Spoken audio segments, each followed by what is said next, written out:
तो ये बात हमने करी बच्चों यहाँ पर induction, cell differentiation, cell proliferation और डिफरेंशिएशन। अच्छा, एक सब कल्चर होता है, ये तो हम कल्चर कर रहे हैं, एक वर्ड होता है सब कल्चर। सब कल्चर क्या होता है, पता है किसी को? सब कल्चर क्या होता है?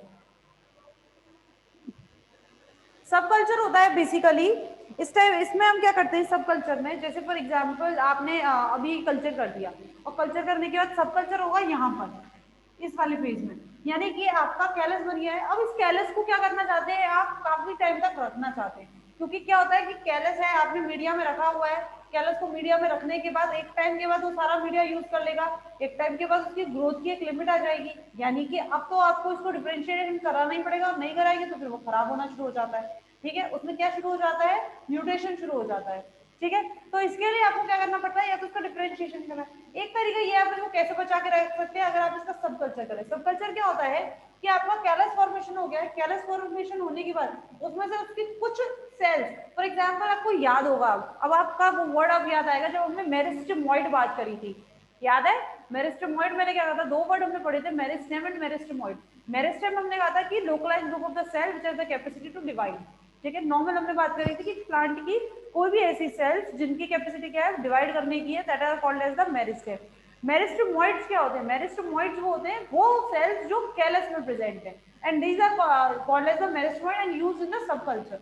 जैसे यहाँ पे बनाऊं, ये आपका सेल वो है, मीडिया है, इसमें ये कैलस फॉर्मेशन हुआ है। ठीक है, अब आपने क्या किया है, अपने एक और मीडिया तैयार किया है, उस मीडिया में क्या किया है आपने, इस कैलस की कुछ सेल्स, अब वो सेल्स क्या कहलाएंगे, मेरिस्टेमॉइड सेल्स।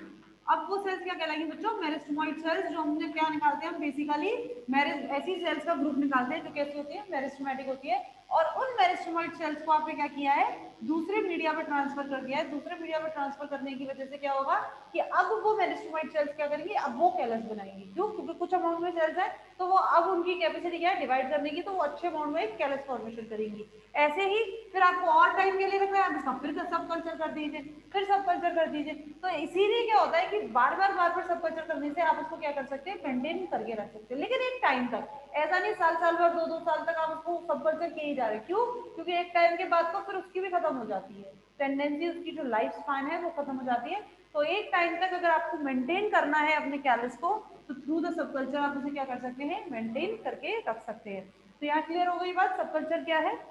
ठीक है सबको, चलिए मैं आपसे बार बार एक ही चीज बोलती हूँ बच्चों, मीडिया, मीडिया में सबसे इंपॉर्टेंट जो रोल होता है, इसमें सब कुछ बाद में है, इसमें सबसे इंपॉर्टेंट रोल होता है ग्रोथ रेगुलेटर्स का, यानी कि आपके हार्मोन्स का, ऑक्सिन और साइटोकाइनिन। ऑक्सिन और साइटोकाइनिन का रेशियो ही इसमें क्या करता है, वेरी करता रहता है, और उसी के अकॉर्डिंगली इसमें क्या होता है आपका ऑर्गेनोजेनेसिस, रूट शूट फॉर्मेशन होता है, और सेम आपका इंडक्शन भी, यानी कि ऑक्सिन का रेशियो ज्यादा है, साइटोकाइनिन का रेशियो कम है, तो आपका सेल प्रोलिफरेशन, सेल डिवीजन आ जाता है। ठीक है, तो ये सारी चीजें क्या होती हैं, ये वो चीजें हैं जो किसमें होती हैं, आपकी ऑर्गेनोजेनेसिस में होती है। ठीक है, अगर मैं साइटोकाइनिन की बात कर रही हूँ, अगर मैं साइटोकाइनिन की बात कर रही हूँ, तो साइटोकाइनिन मैंने आपको बताया था जियाटिन, जियाटिन सबसे पहला साइटोकाइनिन है जो इंड्यूस किया गया था, जो डेवलप किया गया था। जियाटिन किससे मिला था, हमें मेज से मिला था। लेकिन अगर मैं सिंथेटिक साइटोकाइनिन की बात करती हूँ, जो हम in lab in vitro condition use करते हैं, दैट वाज द काइनेटिन। सबसे अच्छा साइटोकाइनिन है जो आप यूज करते हैं during the in vitro condition, kinetin and benzaldehyde.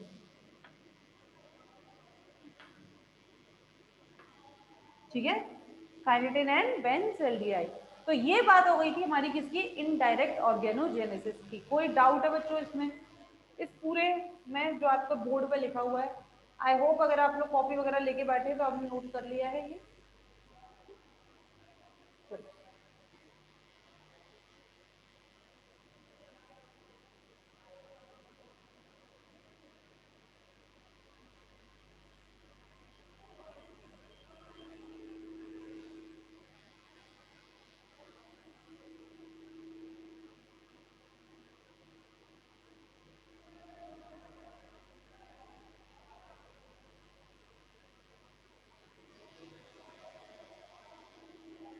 ठीक है, तो ये बात हुई आपकी इनडायरेक्ट की। अब बात करेंगे डायरेक्ट ऑर्गेनोजेनेसिस,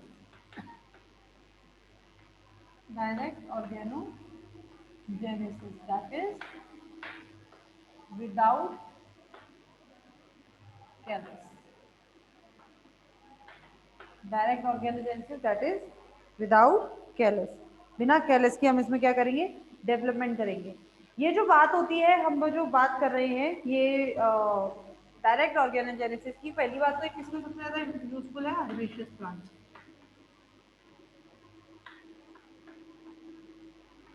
ठीक है। In direct organogenesis is useful in the आपका हर्बेशियस प्लांट्स में। इसमें हम क्या बात करते हैं, इसमें हम ये कहते हैं direct organogenesis the somatic tissues, the somatic tissues of higher plants, somatic tissues जो हायर प्लांट के, जो किसमें कैपेबल होते हैं, capable of regenerating adventitious plant.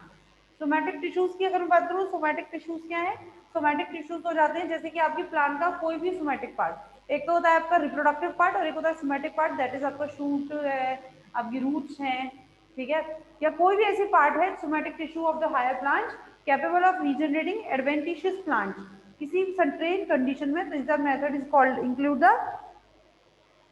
आपकी ये क्या कहलाती है, आपकी डायरेक्ट ऑर्गेनोजेनेसिस। ये जो मेथड है it is mostly depend on the direct organogenesis, mostly depend on the totipotency of the cell.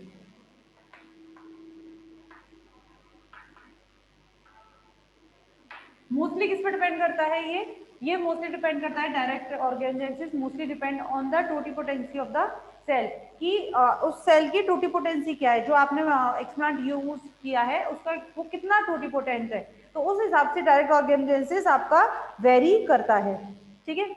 इसमें क्या बनता है, एडवेंटिशियस प्लांट किस पर, directly,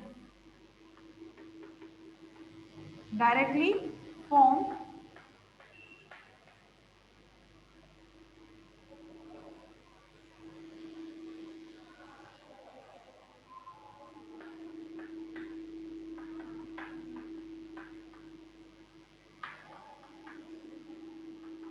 directly form adventitious plant on root,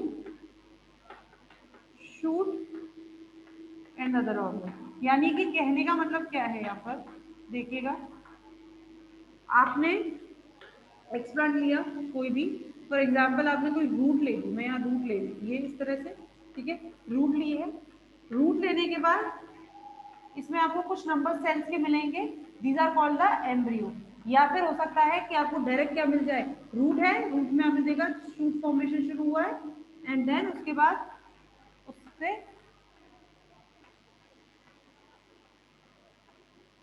root formation, यानी कि जो कैलस वाला स्टेज होता है, कि जो एक कैलस फॉर्मेशन यहाँ पर होता है नॉर्मली वो नहीं होता, कैलस फॉर्मेशन वाला स्टेज नहीं होता। आपने डायरेक्ट एक्सप्लांट डाला है, डायरेक्ट एक्सप्लांट किसमें तैयार हो गया है आपका, एक शूट में, देन उसके बाद रूट में, यानी कि डायरेक्ट एक्सप्लांट किसमें डेवलप हो गया आपका, रूट एंड शूट में। क्लियर बच्चों, ठीक है, तो this is called as the direct organogenesis.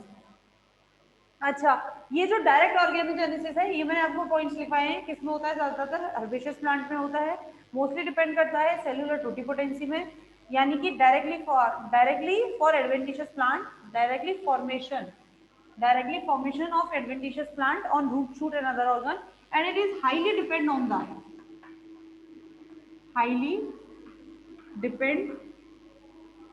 The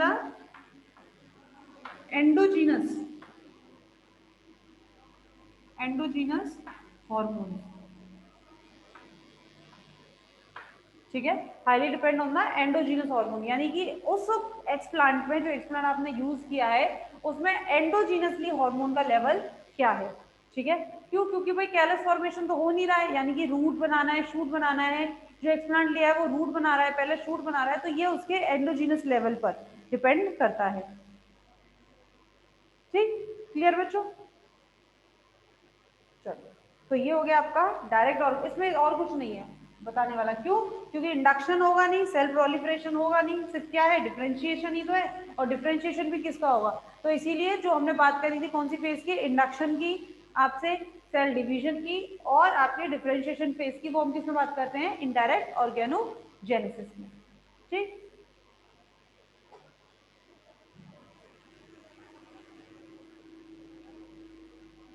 आपकी बुक में एक डायग्राम दिया हुआ है, आप सब उसको देख सकते हैं एंड आई होप 5 मिनट के अंदर अंदर बताइए सबको वो डायग्राम समझ आया कि नहीं आया। फटाफट बताइए मुझे, एक बार उस डायग्राम को देखिए, क्योंकि मैं आपको सारा करवा चुकी हूँ, callus formation, induction, regeneration, differentiation. तो डायग्राम आपकी बुक में दिया हुआ है, इसके बाद दिया हुआ है, तो आप सारे की सारे देखिए और मुझे बताइए वो डायग्राम समझ आया कि नहीं आया, नहीं तो फिर वो डायग्राम हम यहाँ बात करेंगे।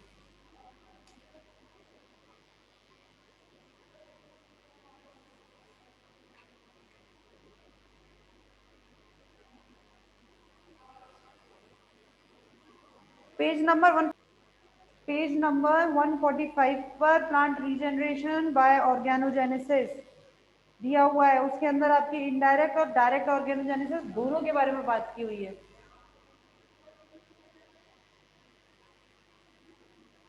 बताओ भाई, फटाफट बताओ, इतना टाइम नहीं है, जल्दी जल्दी देखो, हाँ या ना में जवाब दो, नहीं तो मैं कराऊंगी नहीं, मैं सही बता रही हूँ।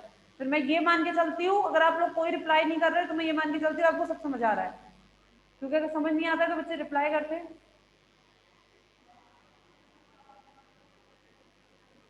हम्म, चलिए मान लिया मैंने, आपको समझ आ गया। आगे बढ़ते हैं, एम्ब्रियोजेनेसिस।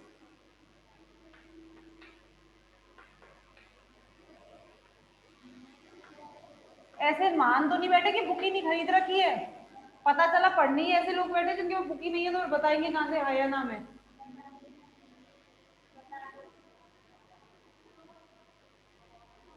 नहीं आया समझ में? कौन सा माथा,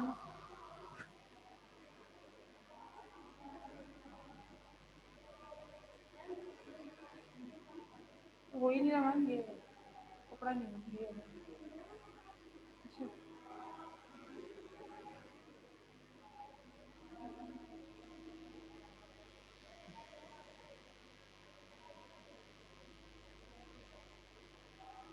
चलिए, एक बच्चे का आया है रिप्लाई की बता दें, तो चलो फटाफट बता देते हैं।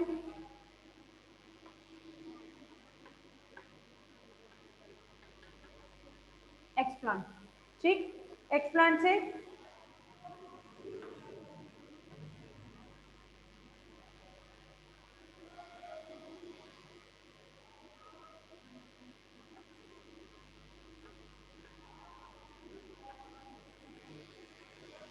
कैलस फॉर्मेशन,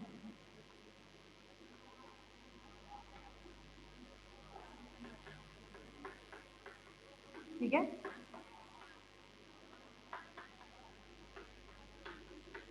क्या है एक्सप्लांट, पहला आपने क्या लिया है उसका एक्सप्लांट, एक्सप्लांट से हमने क्या कर लिया है उसका कैलस फॉर्मेशन, कैलस फॉर्मेशन के बाद इसमें क्या नहीं समझ आया भाई, बहुत इजी है।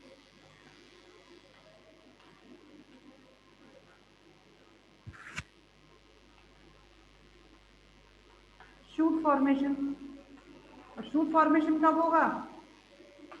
High cytokinin and low auxin.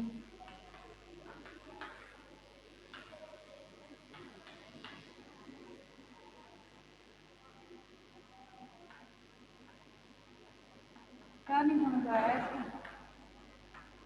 Root formation,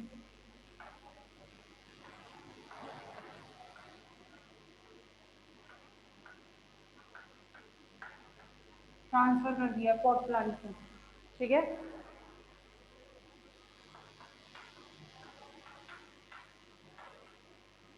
और फिर इसी से हम एज एन एक्सप्लांट फिर दोबारा यूज कर सकते हैं, तो ये साइकिल ऐसे चलती रहती है। ये पूरी प्रोसेस क्या है आपकी ऑर्गेनोजेनेसिस, इनडायरेक्ट ऑर्गेनोजेनेसिस, और अगर मैं इसको डायरेक्ट यहाँ ले आऊँ तो this is called as the direct organogenesis, ठीक है। और ये हो जाती है आपकी ये पूरी process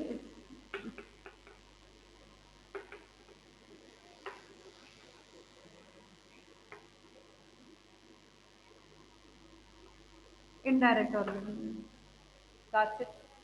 rooted plant, rooted plant में आपसे आपने क्या ले लिया है एक्सप्लांट ले लिया, चाहे आप इस स्टेज को यहाँ से शुरू कर लो चाहे यहाँ से शुरू कर लो। एक एक्सप्लांट हमने लिया है मीडिया में, उससे हमने क्या किया कैलस फॉर्मेशन, कैलस फॉर्मेशन के बाद शूट फॉर्मेशन, शूट फॉर्मेशन के बाद रूट फॉर्मेशन, शूट बनता है when high cytokinin and low auxin, और रूट बनता है when high auxin and low cytokinin. अगर ये पूरा प्रोसेस इस तरह से चल के जाता है then it is called as the indirect organogenesis, और अगर डायरेक्ट एक्सप्लांट किसमें चेंज हो जाता है आपका, शूट और रूट बना लेता है, then it is called as the direct organogenesis. Clear है? अब तो समझ आ गया होगा, बस बनवाना था एक बार बोर्ड पे, है ना।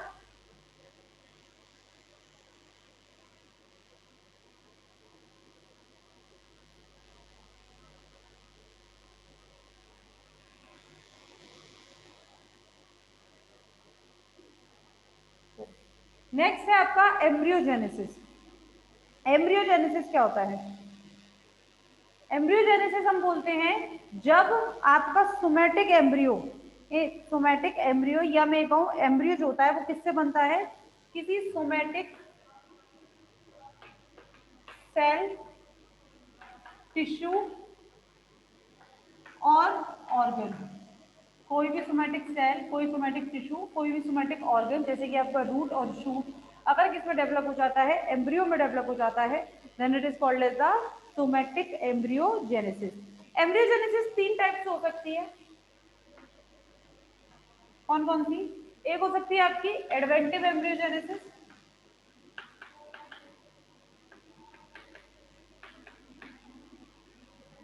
ठीक है। एक है आपकी एडवेंटिव एम्ब्रियोजेनेसिस, एक होती है आपकी पार्थेनोकार्पी या parthenocarpic embryogenesis. Adventive embryogenesis, parthenocarpic embryogenesis और एंड्रोजेनेटिक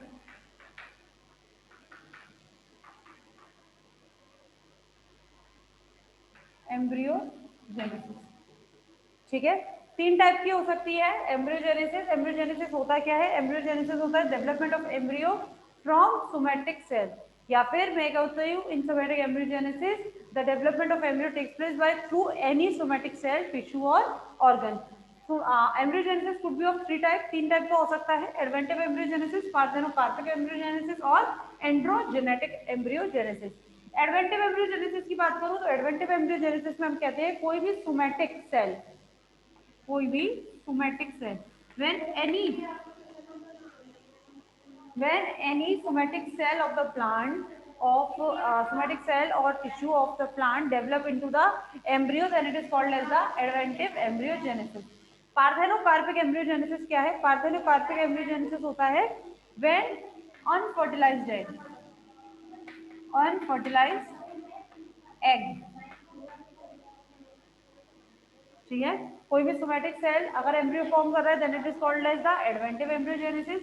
कोई अनफर्टिलाइज्ड एग अगर एम्ब्रियो डेवलप कर रहा है, पार्थेनोकार्पी सबने देखा है, banana, banana is example of the parthenocarpy fruit है बनाना। इसमें क्या होता है, बिना फर्टिलाइजेशन हुए क्या हो जाता है, वो उसमें डेवलप हो जाता है, किसमें, आपके एम्ब्रियो में। तो हम ये कहते हैं कि अगर अनफर्टिलाइज्ड एग अगर आप एम्ब्रियो बना रहा है then it is called as the parthenocarpic embryogenesis. अब जो मीडिया में एज एन एक्सप्लांट यूज कर रहे हैं वो क्या है, आपका एग है, और वो एग कैसा है आपका, अनफर्टिलाइज्ड है, then it is called as the parthenocarpic embryogenesis. और एंड्रोजेनेटिक होता है व्हेन मेल गेमिटोफाइट जैसे कि पॉलन ग्रेन, अगर मैं आपकी किस में बात कर रही हूँ, आपके प्लांट्स में बात कर रही हूँ, तो male gametophyte is the pollen grain, ठीक है। तो पॉलन ग्रेन क्या है, मेल गेमिटोफाइट। तो मेल गेमिटोफाइट में develop into the embryo then it is called as the androgenetic embryogenesis. Clear है बच्चों सबको? कोई डाउट किसी को? नॉर्मल अगर मैं सेक्सुअल एम्ब्रियोजेनेसिस की बात कर रही हूँ, ये तो हमने किसकी बात करी थी, ये तो हमने बात करी सोमैटिक एम्ब्रियोजेनेसिस की। अगर मैं सेक्सुअल एम्ब्रियोजेनेसिस की बात करूं तो सेक्सुअल एम्ब्रियोजेनेसिस क्या होता है, सेक्सुअली जब रिप्रोड्यूस करते हैं, यानी कि मेल और फीमेल फर्टिलाइज करके क्या बनाते हैं, एम्ब्रियो बनाते हैं। तो इन सेक्सुअल एम्ब्रियोजेनेसिस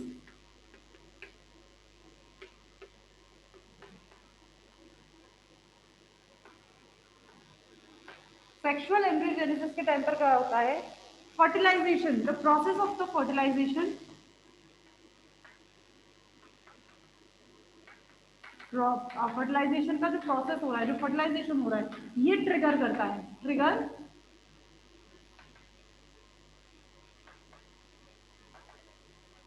कर रहा है, किसको ट्रिगर कर रहा है, टू फॉर्म एम्ब्रियो, यानी कि फर्टिलाइज एग एम्ब्रियो बनाए, फर्टिलाइज एग एम्ब्रियो बनाए, इसके लिए कौन ट्रिगर कर रहा है, फर्टिलाइजेशन का जो प्रोसेस हो रहा है, यानी कि during the process of fertilisation कोई सिग्नल काम करता है, सिग्नल एक्ट जो क्या कर रहा है, इसको ट्रिगर कर रहा है, कोई सिग्नल काम करता है जो क्या करता है, ट्रिगर करता है, किसको ट्रिगर करता है, फर्टिलाइज एग को,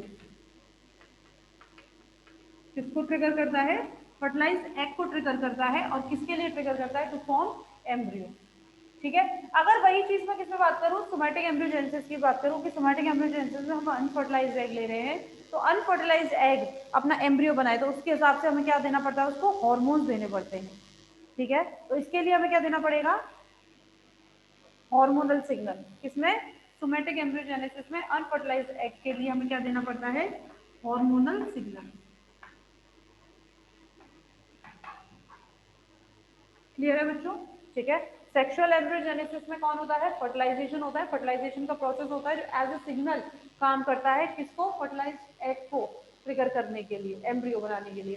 ठीक है, और सोमैटिक एम्ब्रियोजेनेसिस में कौन होता है, वो हार्मोनल सिग्नल होता है, हमें कोई हार्मोन देना पड़ता है जो इसको ट्रिगर करता है to form the embryo from the unfertilised egg. Clear बच्चों, ठीक है। तो ये प्रोसेस होती है आपकी एम्ब्रियोजेनेसिस, हालांकि एम्ब्रियोजेनेसिस अभी कंप्लीट नहीं हुआ, इसमें भी डायरेक्ट और इनडायरेक्ट एम्ब्रियोजेनेसिस आएगा। ठीक है, तो वही चीज है जो हमने ऑर्गेनोजेनेसिस पढ़ी, इनडायरेक्ट में अगर बिना आपका एम्ब्रियो कैलस बनाए डायरेक्ट रूट शूट बनता है, then it is called as direct embryogenesis, और अगर कैलस फॉर्म हो रहा है एम्ब्रियो से, देन उसके बाद वापस उसमें रूट शूट फॉर्मेशन हो रहा है, then it is called as the indirect embryogenesis, जिसके बारे में हम कल आपसे अच्छे से बात कर लेंगे। ठीक है, इसलिए तब तक जो आज पढ़ाया है उसको आप करें, घर बैठ के पढ़ना, और जो डाउट हो वो कल पूछ लेंगे हम, बाकी का आपको करेंगे कल, तब तक के लिए।